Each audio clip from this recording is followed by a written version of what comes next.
உதிரத்தால் எழுதப்பட்ட ஊழ்வினை, எலும்புகள் கருகிய வாடை என்னும் ஈழத்து காற்றில் வீசுதடா. குவிந்த பிணங்களின் மேலே அன்று உலகம் மௌனம் காக்குதடா.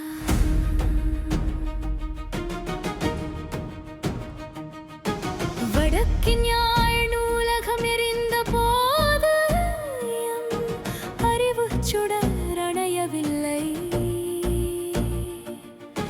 முள்ளிவாய்க்கால் முறிந்த போது எமான சீற்றம் மறையவில்லை. மன்னாட்கடலோரம் மரித்த உயிர்கள் இன்றும் மண்ணுக்குள் வேறாகப்படருது. மட்டக்களப்பு வாவி மீன்கள் எம் மக்களின் அழுகுரல் பாடுது. அம்மா என ஒரு துளிப்பால் கேட்ட அந்த பிஞ்சு வாயில் ரத்தம் வழிந்ததே.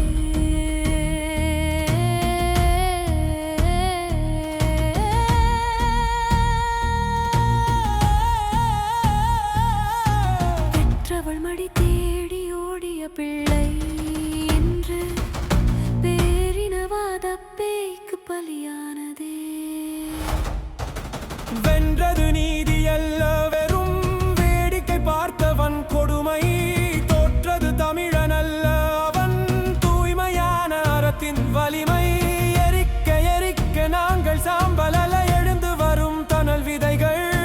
முள்வேலியில் சிக்கியது எம் உடல்தான். எம் உரிமை கனவு இன்னும் அந்த உயர்ந்த பனையைப் போல நிமிர்ந்தே நிற்கும். ஈழவானம் கிழிந்து நெருப்பாய் கொட்டியது, எட்டு திசையும் எரிகணல் வீச. எம் மண்ணின் மடியில் குருதி நதியானது, காற்றின் திசையெங்கும் மரண ஓலம். கண் முன்னே சிதைந்தது ஒரு இனத்தின் கோலம். வேலின் முட்கள் சதையை தைக்கவில்லை. தேசம் இழந்த வலிக்கு மருந்தே இல்லை. உறவுகள் பிரிந்த அந்த அந்தி பொழுது உறைந்து போனது தமிழனின் வரலாறு. அன்று அடுக்கடுக்காய் புதைத்தவை வெறும் பிணமல்ல, 1000 ஆண்டு கால கனவுகள். கண்ணீரும் செந்நீரும் காய்ந்து போகலாம், ஆனால் இதயத்தின் வடு என்றும் மாறாது. கடலலை ஓயலாம், காற்றின் வேகம் குறையலாம், ஆனால் முள்ளிவாய்க்கால் தந்தரணம் நம் ஆன்மாவில் ஒருபோதும் மாறாது. விழிநீர் உறையாத மே மாதம். தமிழீழ நிலத்தில் எம் தொப்புள் கொடி உறவுகள் துடிதுடித்து அடங்கிய போது, கடல் நீர் உப்பாக இல்லை, அது இரத்தத்தின் சுவையில் கசந்தது.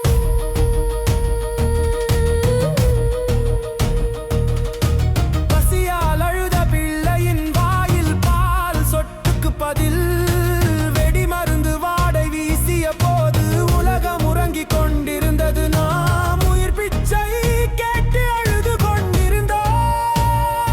அம்மா என அழைக்கக்கூட ஒரு மடி மிஞ்சவில்லை. மகனே என தூக்கக்கூட ஒரு கை மிஞ்சவில்லை. முள்வேலிக்குள் முடங்கிய போது நாங்கள் பிணங்களை எண்ணவில்லை. எங்கள் நம்பிக்கையின் சாம்பலை தான் எண்ணினோம். ஒவ்வொரு மே மாதமும் மழை பெய்வதில்லை. முள்ளிவாய்க்கால் மண்ணில் புதையுண்ட எம் உறவுகளின் ஆன்மாதான் வானத்தில் இருந்து கண்ணீராய் வடிகிறது. இந்த வலி ஆறுவதற்கு இது காயமல்ல, காலம் முழுக்க சுமக்க வேண்டிய சாபம் அந்த நாட்களை நினைக்கும் போது நான்